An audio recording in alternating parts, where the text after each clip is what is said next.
planetarium. We also added a giant collection of gourds and zucchinis and cucumbers because I visited a friend with Is a squash a gourd? I don't know, but I visited a friend with a really nice garden and was sent home with a box. Stole stuff. Although I didn't actually get everything that I could have gotten. Do you know when you leave, you're like, oh. Yeah, you came like, home I'm and happy because I got why didn't I get the purple beans? I was like, wow. Oh, man. Like, she said there was tons of beans. I just had to pick them. Could have put some in your pocket. We ate them as we were walking by, and they were really good. Snap peas? Snap peas also.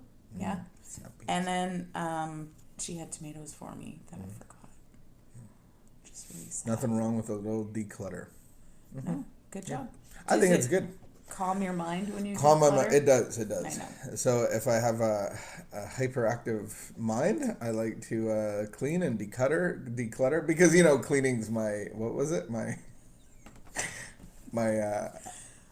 workout active. What was it? It's your favorite activity. My favorite activity. Mm-hmm. Yes, cleaning is my. Mm-hmm. I've recanted that since. Do you like waiting? It's my turn, and you're just flipping all over I know. randomly. What day is it? 12. Do you like waiting? What am I waiting for? I don't mind waiting, usually. I can remember a time I hated waiting. Like, I can wait to give you your gift. Oh, yeah. I can wait for a surprise. Wow. You just hit a bullseye on that one. Can I wait to give you a gift? gift? No. I'm not very good at that. You tried with the kayaks to say, like, oh, no, you can't use them until your birthday. That's a different thing. You bought the kayaks. And you're like, oh, I'm buying them for my birthday. And then I said, well, it's not your birthday. So that was probably something different. But every Christmas, I give you your Christmas present at night. Yes. One of them, anyway. One of your many. You've been known to give me my Christmas present earlier than that, too. I don't know about that. No, yeah, I'm not very good at waiting in that regard. But I remember that I used to pick you up from work, and I would 90% of the time wait. And I was like, this is the dumbest thing. You know when I'm coming. It's your responsibility to pack up and put your stuff away and be down here so that we can collide at the same time. Yeah, that was pleasant.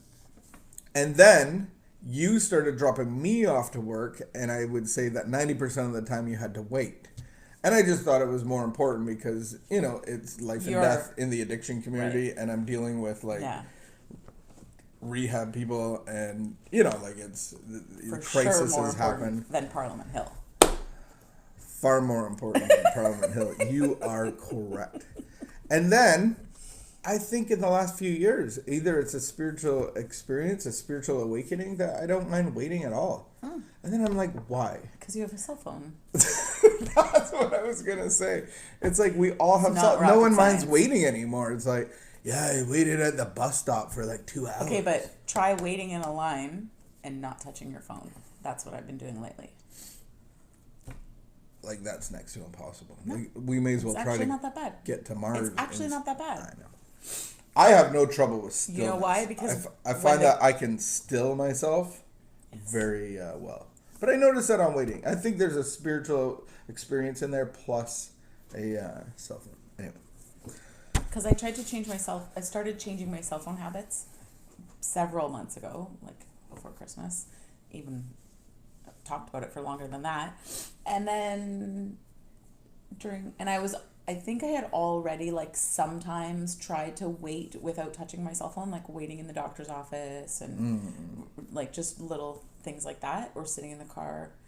And then with COVID, I was in the grocery store waiting in the line, but I don't want to touch my phone. And so then I was get COVID. So then I started trying to wait in lines without touching my phone. Yeah. I have no trouble waiting in public. I think it's an activity that should be enjoyed. A friend of mine who's had a spiritual awakening in the last few months around her eating and just ease and comfort and how she was feeling that, and now she's been going to meetings and stuff. She was telling me she sets a timer now and she can sit for 2 minutes in stillness, which is very different for her. She never could have done that. Her mind goes. That's cool. Yeah, she was really excited about it. She just messaged me a couple days ago. Woo! What was I gonna say? The beautiful thing about cell phones, they have device care now. And device care has never lied to me. Device care does not lie. Device care does not lie. So what's a good cell phone usage time per day? That's not for me to determine for someone else. Like, I would ask Google right now, what's the average? I wonder what the average is. The average is very high. That doesn't mean is it's it? good. I would say probably it's around 5 hours, 4 hours, 3 hours. I have no idea. During COVID or pre-COVID? Yeah, there's probably a difference. Directness. Oh, touchy subjects, eh? No, I just don't think that that's something that I need to be doing. No. I wasn't saying it's touchy for you. I mean, it's a touchy subject for everybody. But like each person. I would say lots of people put, and especially younger people, put 10 hours a day on their phones. Well, but the problem is when, like, talking with lots of my friends who are getting close to retirement age, and they're training people at work. You're so young to be have retired friends. And I'm retired. Not really. You're retired. Not really. Hang up that jersey. But they're saying it's like a huge problem. They're trying to train people, and these younger people can never be off their phones. No. Ever. Well, I know a lot of... Like, they're always on their phones. And they have no, like, analytical problem-solving skills. Which is...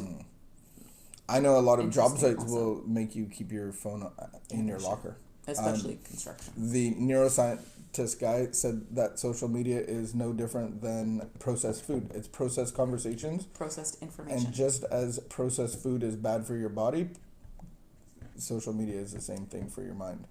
And do you remember why he said that? What it was about that? Because it's partial conversations. And it's triggering adrenaline. Spending $5 all day long. Snippets of conversation. It causes anxiety. No one's actually, and it's surface level conversation, but with like intensity and opinions and. Get off that SM. Yeah, I thought that was very interesting. Yeah. Direct people are a joy to be around. We never have to guess what they're really thinking or feeling because they're honest with their thoughts and openly express their feelings. We never have to wonder if they're with us because they want to be or if they're out there out of guilt and obligation. When they do something for us, we don't have to worry whether they'll end up resenting us because direct people generally do things that please themselves. We don't have to fuss about the status of our relationship because if we ask, they'll tell us. We don't have to worry if they're angry because they deal openly with their anger and resolve it quickly. We don't have to ponder whether they are talking about us behind our backs because if they have something to say, it will be said to us directly. We don't have to wonder if we can rely on them because direct people are trustworthy. Wouldn't it be nice if we were all direct? Today I will let go of my notions that it is somehow good or desirable to be indirect. Instead, I will strive for honesty, directness, and clarity in my communication. I will let directness in my relationships begin with me. Everybody wants to be direct.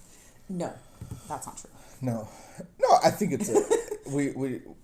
This is saying we should strive for that. Yes. So I would look at it as a bit different language wise. So assertive is the language that I would use, and then there's passive aggressive, and aggressive. Yeah, people are fearful of that language though. I get told by somebody almost as an accusation that I'm direct. You never have to know it. You never have to ask John because you know what he's thinking. I think there's a healthy direct and an unhealthy direct. And running a rehab center for 8 years, maybe I would lean on the side of over direct. And then I would say now I have to be careful about not being direct. Because in the church planting world, in the social enterprise world, there's a lot less intensity, a lot less. Like rehab is 9 months or whatever it is. In our case, it was 9 months, and I have to be very direct. Mm-hmm. And, now I have to be careful about not being direct because I can be indirect. I don't think that's good for people around me. If I have something to say. There's a skill or there's skill and there's like, yeah, I think there's skill that can be developed around being direct or a sort of, whichever word you want to use. I mean, the thing that people shy away from is that it's all about that person, and so the direct, like where it's talking about directness. So you never have to guess what a direct person is really thinking or feeling. They're honest about their thoughts and openly express their feelings. But how concerned are they about the other person's feelings? we never have to wonder if they're with us, because if they want to be, they will be. They won't just hang out with us out of guilt or obligation, which is good. I don't want anybody hanging out with me out of guilt or obligation. I like that. But when they do something for us, we don't have to worry whether they'll end up resenting us, because direct people generally do things that please themselves. That sounds very self-centered.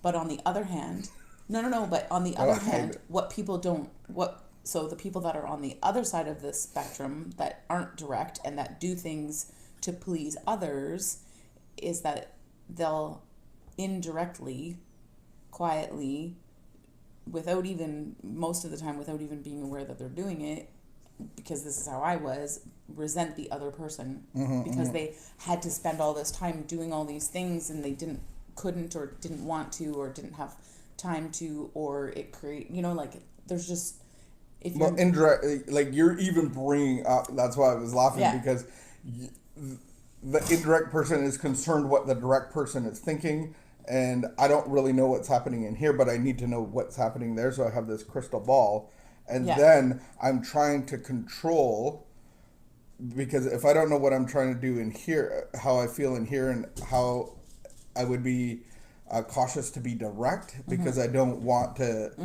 and so then I'm trying to control how you are, and if I hold back and don't say what I think I could say, then it's actually trying to control your reaction.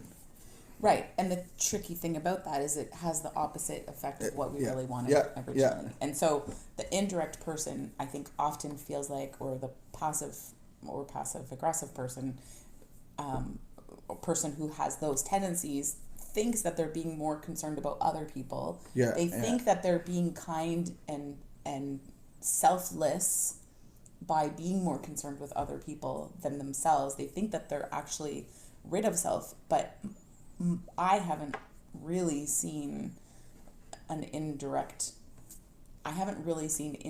behaviors result in that. There might be more conflict at the beginning of directness. Right. But indirect, there is way more conflict on different levels below the surface. And it's tricky because, like, in friendship, if I have friends that I'm not really ever sure what they're thinking or feeling, and they seem to kind of dance around things, or they're like softening things, they talk in circles oftentimes, and then I'm not really sure what they're saying, and I ask a few questions and I try to figure out what they're really saying, but they'll often say things like, oh, whatever you want, but it seems like they don't really want to do whatever I want.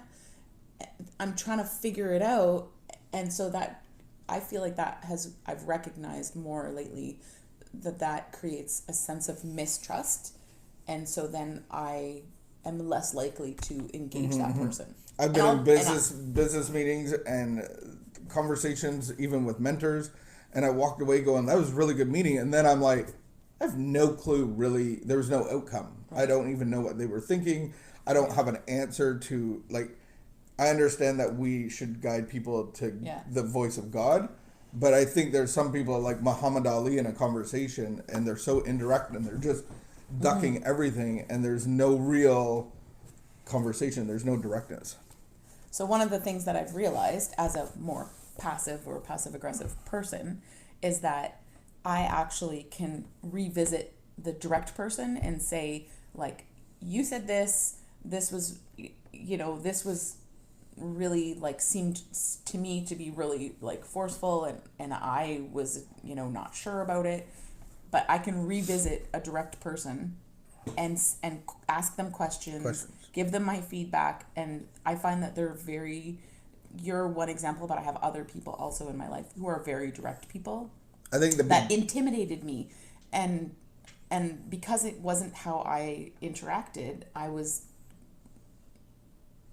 offended, probably would be one of the words to use. Well, you feel bulldozed. I felt bulldozed. And so that causes resentment and fear. Resentment, lots of resentment. And so I've realized with those people in my life, because I have several close people that I really care about that are very direct, I've realized that I can go back to them and say, hey, about this, like, you were really quite firm or whatever about this, but actually I'm not feeling really comfortable with it. Can we talk about it some more? Or here's where just I'm coming from. Clarifying questions. Exactly. Yeah. And I find that direct people are very open to that. Yeah, because they're direct.